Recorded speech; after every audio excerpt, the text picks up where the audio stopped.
Close your eyes in a totally dark room, and if you wait long enough, faint shapes might emerge. A pulsing grid, a slow-moving spiral, radiating waves of color. People experience these vivid architectural patterns during intense migraines, near-death experiences, or under psychoactive drugs.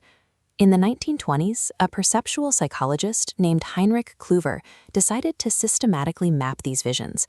Using himself as the test subject, he ingested peyote, a cactus containing the psychoactive compound mescaline, and meticulously recorded every shift in his visual field. Klüver found that his hallucinations were highly organized. This diagram shows the 4 strict mathematical categories he developed to classify them, which he called form constants: lattices, cobwebs, funnels, and spirals. Every hallucination he tracked was built from these rigid geometric frameworks. Instead of chaotic blobs of light, the mind reliably generated these highly specific, repeating structures.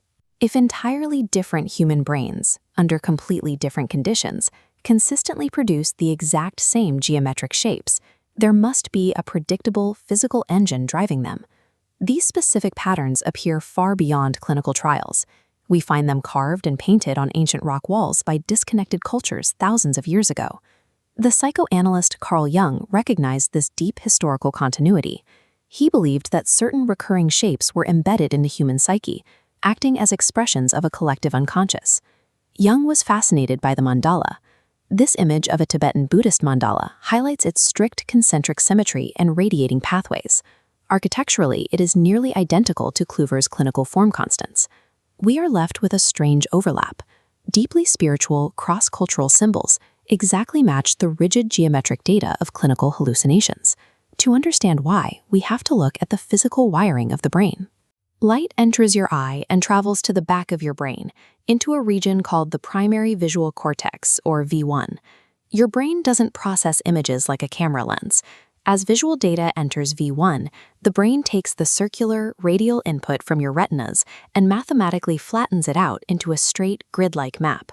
This diagram illustrates that coordinate translation, mapping the circular visual field on the left to the rectangular striate cortex on the right. Because of this conversion, a straight stripe of firing neurons from the V1 grid is perceived by your conscious mind as a complex radial geometry. Notice the middle row. If you experience alternating horizontal stripes of neural activity in your visual cortex, your mind translates that into a glowing funnel radiating from a central point. And this image shows what happens when neural activity forms a diagonal stripe. The brain translates that angled line back into the visual field as an expanding spiral. The sacred geometry we perceive during an altered state is the subjective experience of straight lines firing across our visual cortex.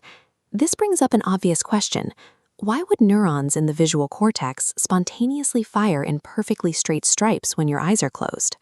In 1952, the mathematician Alan Turing proposed a mechanism for how complex biological patterns, like the stripes on a zebra or the spots on a leopard, emerging spontaneously from uniform systems.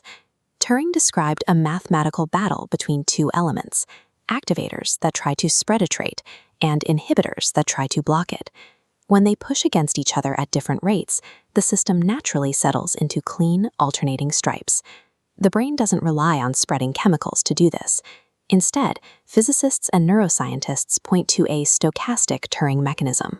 Activator and inhibitor neurons are driven by the chaotic, random electrical noise firing constantly in the background of the brain.